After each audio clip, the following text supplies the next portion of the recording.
Hello.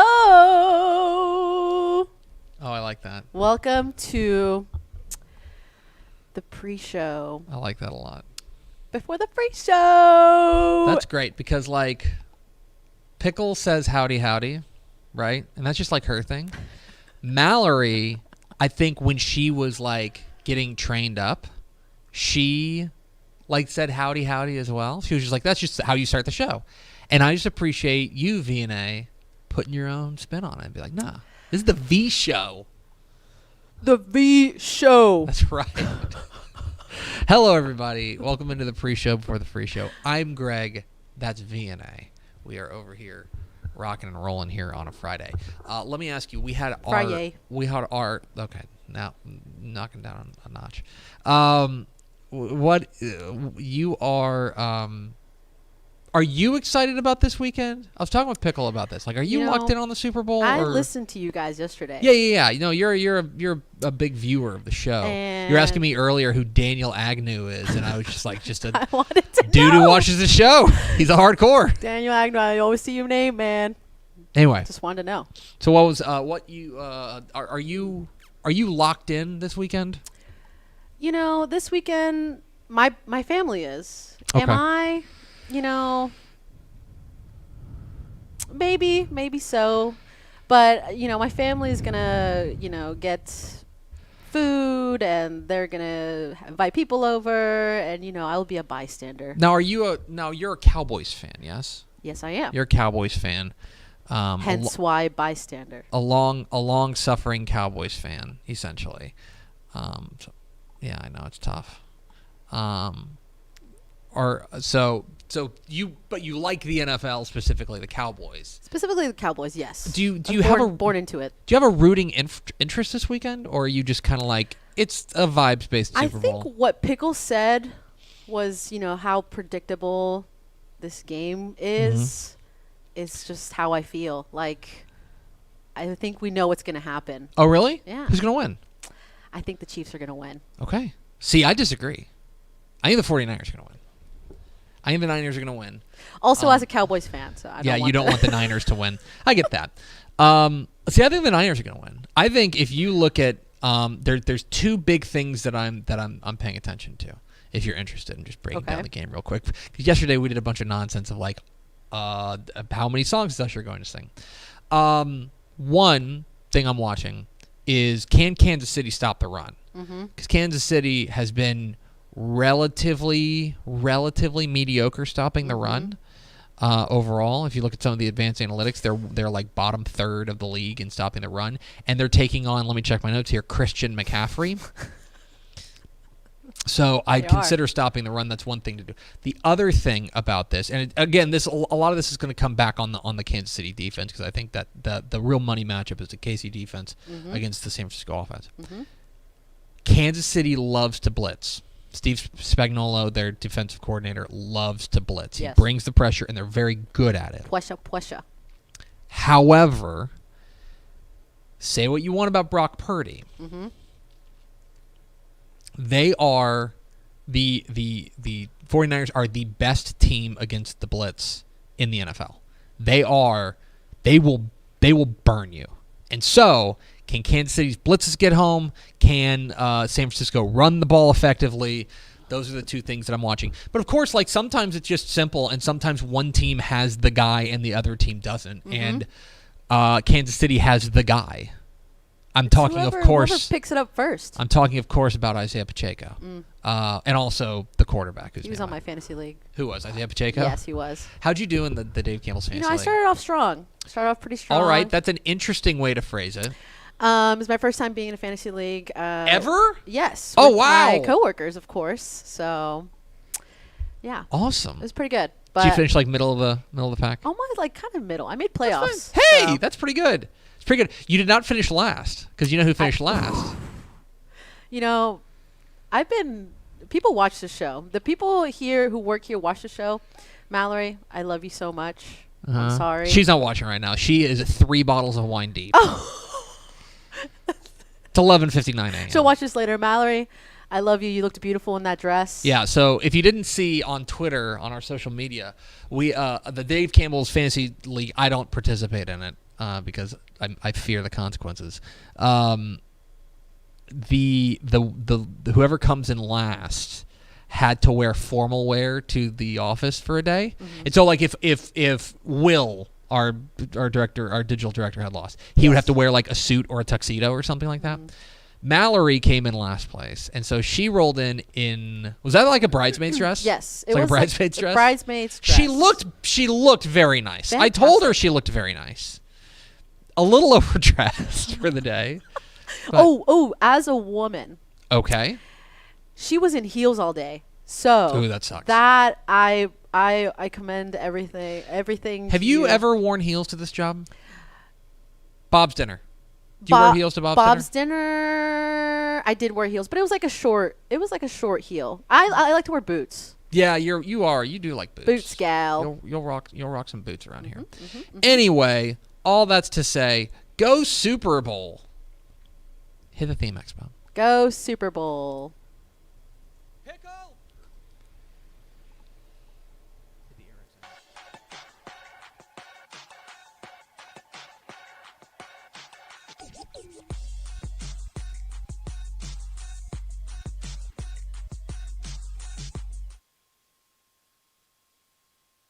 Pickle.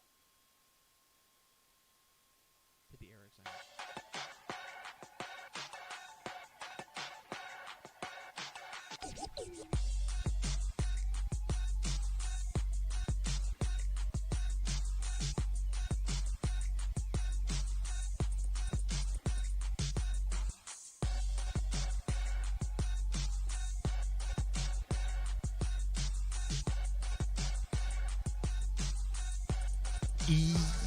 Yes, y'all. From the Dave Campbell's Texas Football Mothership here in beautiful Louisville, Texas. It's Texas Football Today, a show with a flawless intro. Yes. My name is Greg Tepper. Just stuck to landing. My name is Greg Tepper. I'm the managing editor of Dave Campbell's Texas Football magazine, TexasFootball.com, a corresponding website. Thank you for spending part of your day with us. Whether you're watching us live, TexasFootball.com, Facebook, YouTube, apparently not Twitch, Twitter, or you'll listen to the podcast, which you can subscribe to on the podcast vendor of your choice. Either way, thank you for doing your part to support your local mediocre internet show. I am sitting here in this chair, sitting over there in that chair. We don't really have a nickname for you yet. It'll come. It'll come. She is our producer for the day, Vianney Moreno. What's going on? What's going on, Vianney? What's going on? Getting ready for Super Bowl weekend. Okay. Me too. Are you coming in on Monday? See, I'm taking Crudo Monday off. Do you know this story? So down in the Rio Grande Valley, they do not like it's like a holiday the day after the Super Bowl. They call it Crudo Monday because the thing is nobody feels good the day after the Super Bowl, right? Like nobody does. Football's over. And like I don't know about you, but like you're eating a lot of food and perhaps you're drinking a lot of water, and yeah, and so they like the Rio Grande Valley has it right. Just take the day off. It should be a holiday. Although, did you hear? And we're just going a bunch of different places here in the beginning. That's okay. It's a Vibes-based Friday. It's Vibes Friday. Vibes Friday. It's I think it was Dan Patrick. Dan Patrick had a take this week, and the more I think about it, the more I agree with it. The Super Bowl should be on Saturday. It should be Super Bowl Saturday. It should. There's no reason. There's not a rest reason. They haven't played a game in 12 days from now. It'll be 13 days tomorrow. They've had 2 weeks off, basically. There's not a rest reason. And everyone, America, could use Sunday to recover. I just don't. And there's no college football. I was about to say that. Yeah. No college football. There's no college football.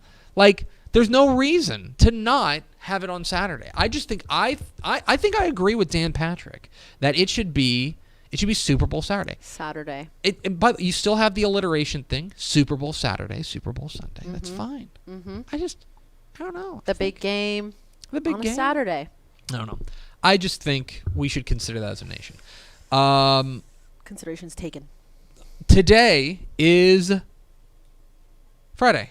I already said that. Friday, February 9th, 2024. It is 293 days until Thanksgiving. Happy birthday to Michael B. Jordan. Oh. Michael B. Jordan and I are the same age. We're both 37. Oh, wow. I think we look a lot alike. Yeah. It's episode 1730. I can't fire you. I do not have the ability to fire you, to be clear. Like, that's not, you're not my direct report. I can't fire you.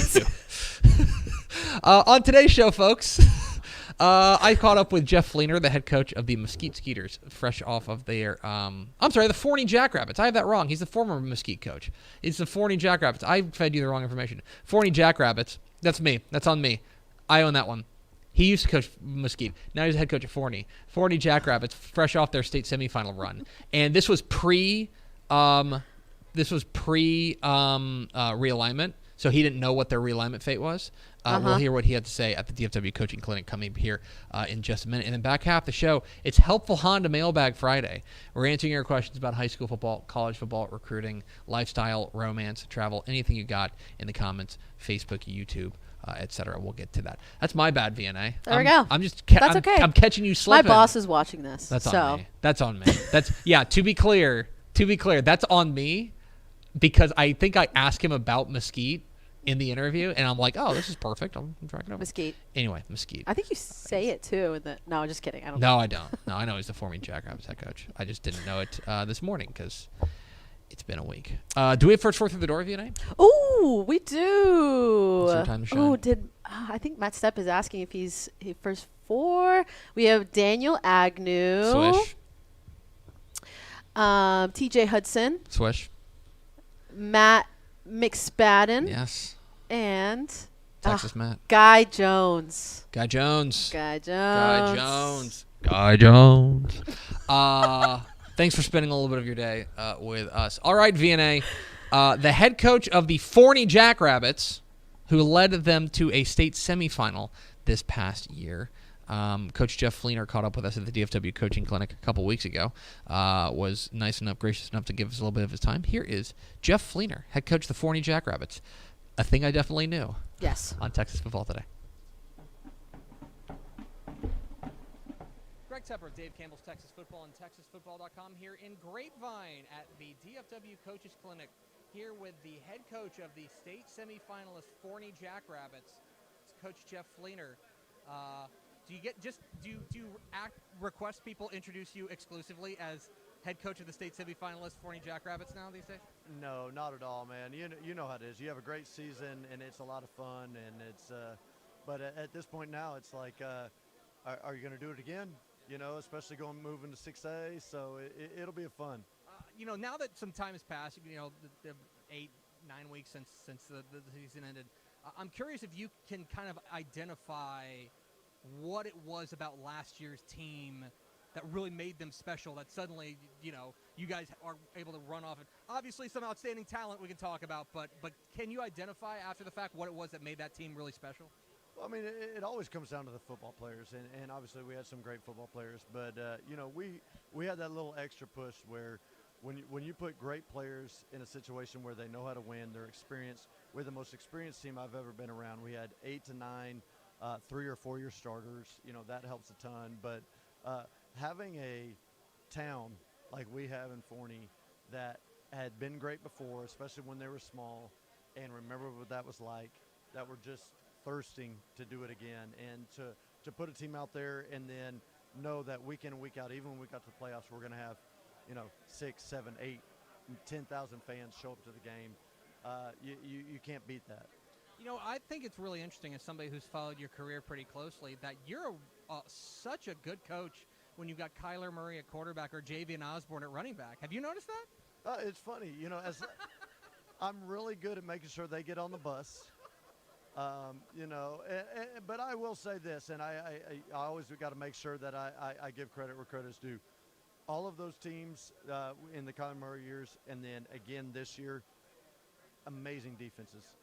And something that we pride ourselves on and put a lot of effort into. And, they don't always get all the credit. When you've got some elite offensive guys, but man, amazing defense this year that helped us. But yeah, it's always good when you got a running back like that. Because it strikes me, I'm glad you brought that up, because for all the playmakers you've gotten, it's fun to watch your offenses go. But at the critical moments, your defense stood on its head and came up for those big plays. And there's a real argument that if you just parachuted in and watched this team, you'd be like, oh yeah, that's a defense first team. A couple of nice offensive pieces, but that defense is what's really kind of put straw that stirs the drink. Oh, there's no doubt. I mean, people forget a little bit about the defense. You have Aaron Flowers out there, who's already at Oregon and killed it at the Army All-American practices and games, and then an elite D-line and things like that. A bunch of guys that we're going to have that are going to get to have a chance to go play at the next level, and then we've got more coming back. And that's the whole thing. Is as great as the offensive players that we can put on the field and do some things. Defense still wins games. Defense still wins championships, and even as an offensive guy, I've had to bring myself to admit that. So now, next year we'll pose a new challenge. Here in about a week, we're going to find out your realignment fate. You guys are moving up to Class 6A. Where's your head at? How are we feeling these days? 6 days out from finding out where you guys are going to land. Well, the best part about it is I try to explain to people. My 3 years at Fournier are the only 3 years I haven't been 6A. So I have had a lot of experience with that. The other thing is I try to remind everybody is we played Longview, Lancaster twice, Port Arthur Memorial, Frisco Lone Star, and Aledo, all of which were in the top 8 preseason state rankings of a very elite magazine, Dave Campbell's Texas Football. And, other than maybe the Duncanville and DeSoto's of the world, who in 6A is going to show up and just surprise us compared to those teams? Well, especially Longview, Lancaster, they're moving up with you. They're moving up to 6A as well. So I do think, and I'm curious from your perspective, at the top of 5A and the really good, at the top of 6A, there are a couple differences, but it's probably, I don't want to say overstated, but certainly it's a lot closer than people think. Elite ball is elite ball. And people have asked all the time. I said the number one difference maybe between 5A D1 and 6A is depth, 100%, and O-line, D-line. And other than that, there's not as big of a difference.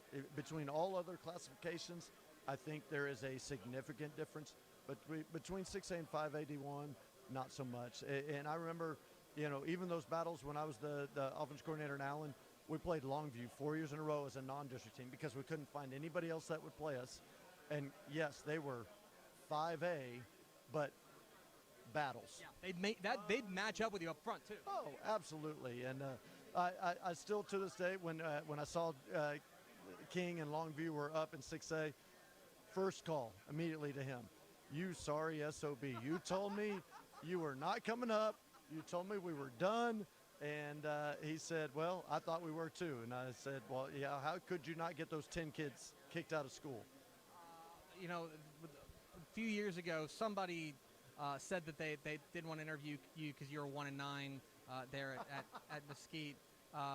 Is this better, what you're doing these days? Oh, it's absolutely better, man. And, just what a fun deal to have the relationship we have with you guys, with you, with Step. With Ashley, Mallory, everybody that's come together. As much as we want to give each other some crap every now and then, am I allowed to say crap on here? As much as we want to give it to each other, what y'all do for Texas high school football, unmatched, and we appreciate it. Coach, appreciate you, my friend. Thank you.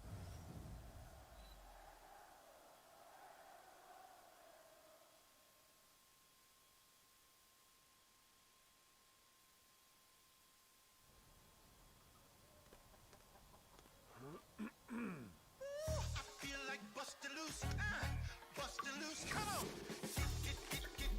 Get on up. Oh, yeah. Get on up. Bust it loose when you want to sing. Bust it loose, baby, do your thing. Talking about bust it loose, yeah. Hi, I'm Jennifer Potter, Executive Director of Be Well Texas. Too many people are struggling alone these days, and alcohol and drug deaths are increasing.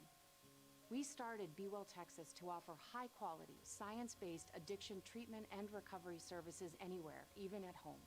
We provide compassionate, caring support virtually or in person. In many cases, there is no cost for treatment if you don't have insurance. Really. Welcome to Be Well Texas. We're glad you're here.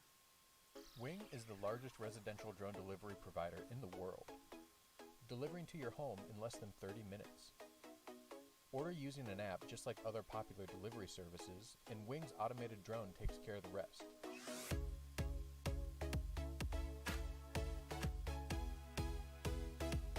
It's fast, safe, and sustainable, and it's now delivering to parts of Dallas-Fort Worth, Texas. You can learn more at wing.com/TexasFootball. Again, that's wing.com/TexasFootball. Born and bred in Texas hits a little different, as it should. Texas loves doing business with fellow Texans. VCR Now takes its Texas roots as seriously as its many partnerships with schools and universities around the state. It's also why we're so proud to promote our brand in the pages of the Texas Bible, Dave Campbell's Texas Football, and on the airwaves of Texas Football Today. Driven by producing quality broadcast video, state-of-the-art audio, and LED video scoreboards at affordable prices, VCR Now makes sure to listen to your needs in its athletic department before recommending the next best steps. Building great products is our business, and it's our focus on building meaningful, long-term partnerships with our clients that sets us apart.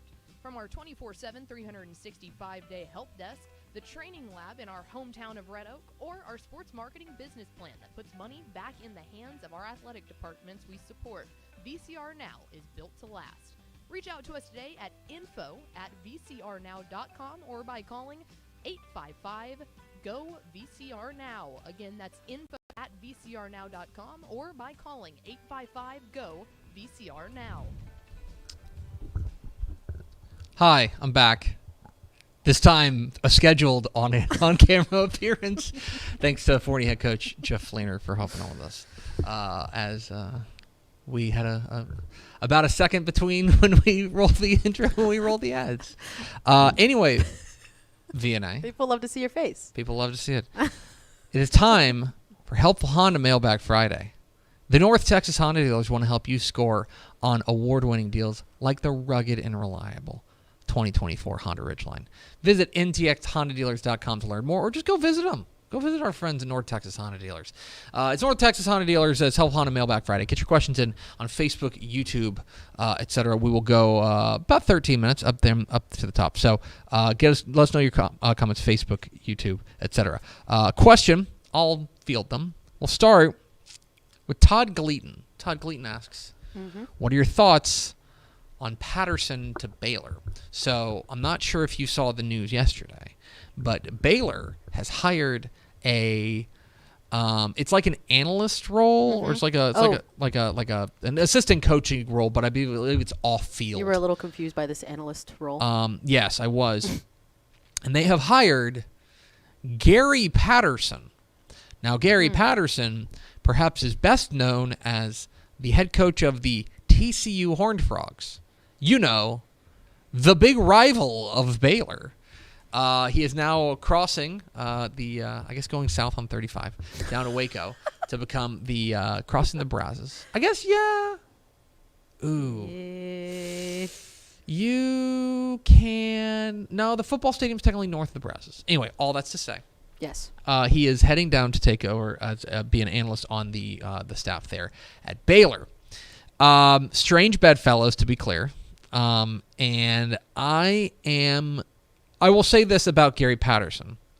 Okay. There was really never any doubt that he knows his way around defense. He's a defensive mastermind. He's a defensive guru. He in many ways, I read a really interesting article about him recently, about how he really helped to evolve college football defenses and brought the 4-2-5 really into vogue defensively, and obviously did huge things. I mean, he took them and won a Rose Bowl there.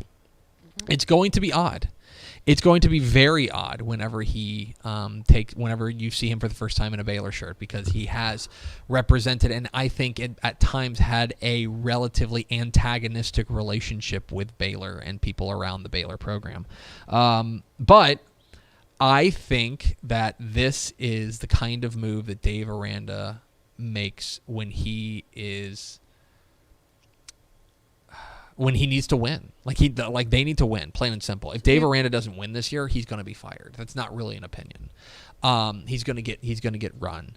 And so I think that this is I don't want to call it a desperation move, because I think that anytime you're bringing in a quality football guy into your program. Like, he's going to help you succeed on the defensive side.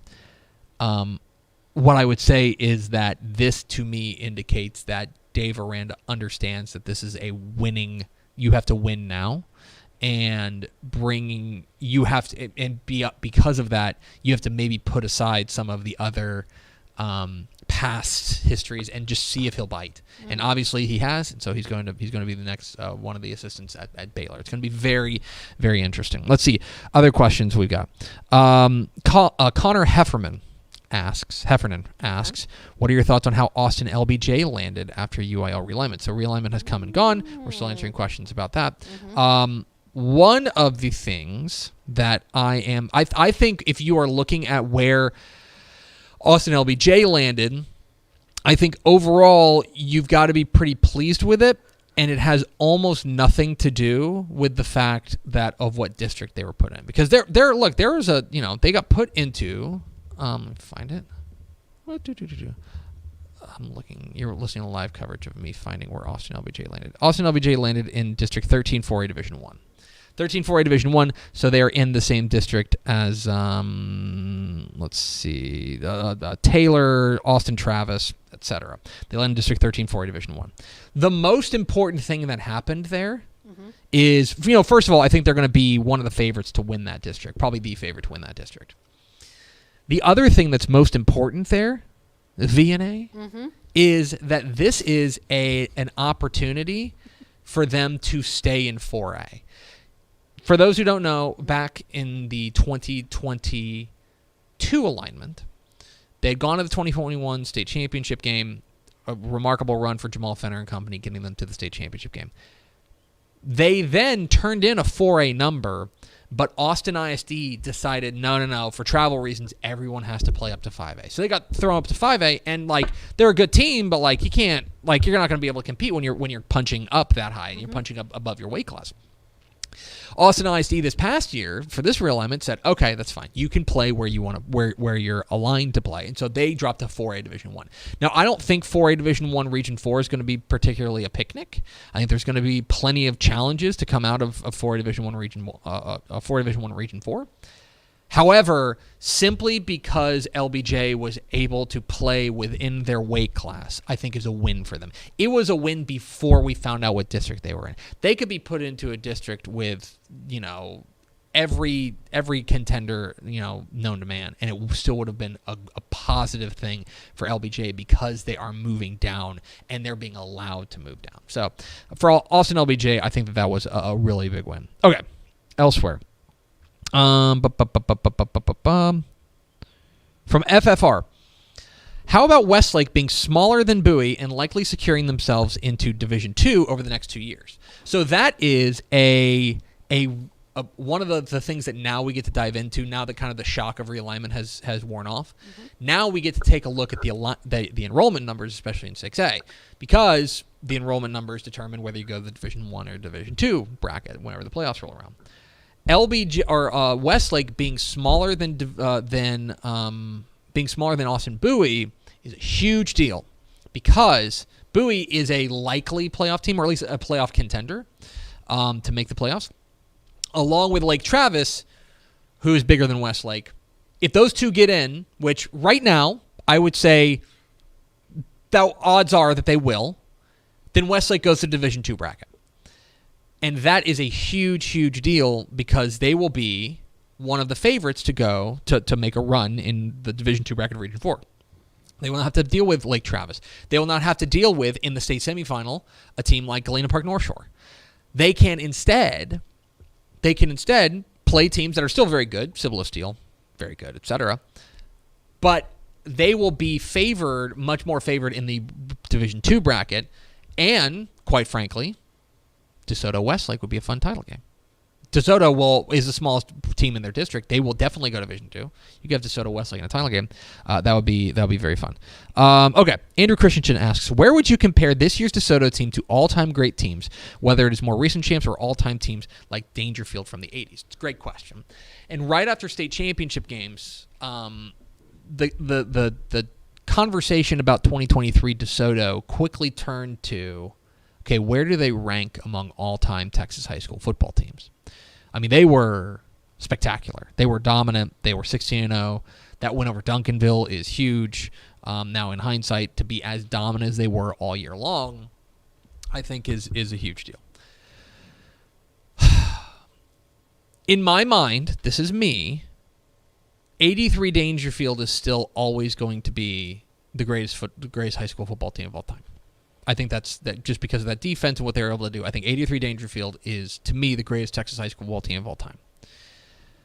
The question is, and I think it's a reasonable question, because I think there's an argument to be made that the second best high school football team of all time is 2015 Katy.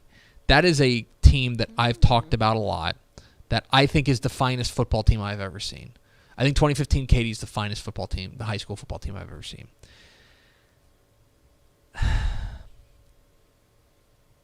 2023 DeSoto might be better than them. 2023 DeSoto might be better than them. And I will say this, if you want to, and there are people, again, I'm one man, and I started covering high school football essentially in earnest in like 2010. So like grain of salt with everything that I say. And there are historians who will probably point to other teams and say this team, that team, this team. And I'm not here to argue with that. In my view, any list of top 10 all-time Texas high school football teams is incomplete without 2023 DeSoto. My opinion.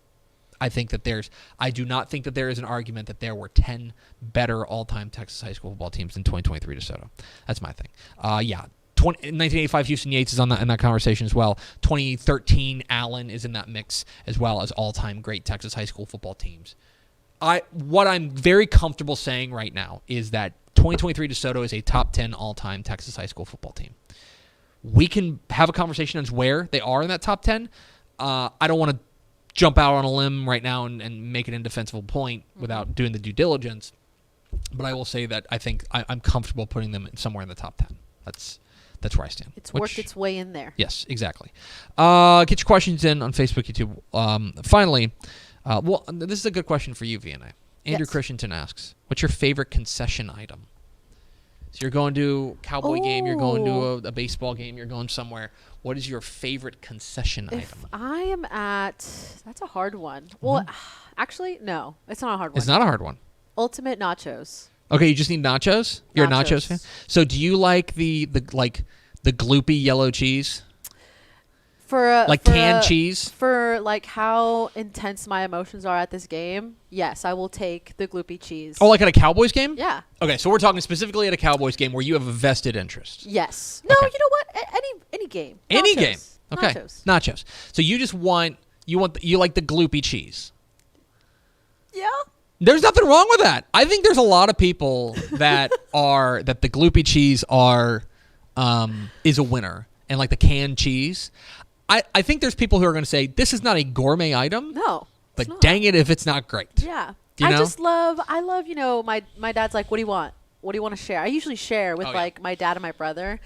And it's like, let's get the nachos. We all just, It's a good party platter. Good party dish. Yeah. For a stressful Cowboys game.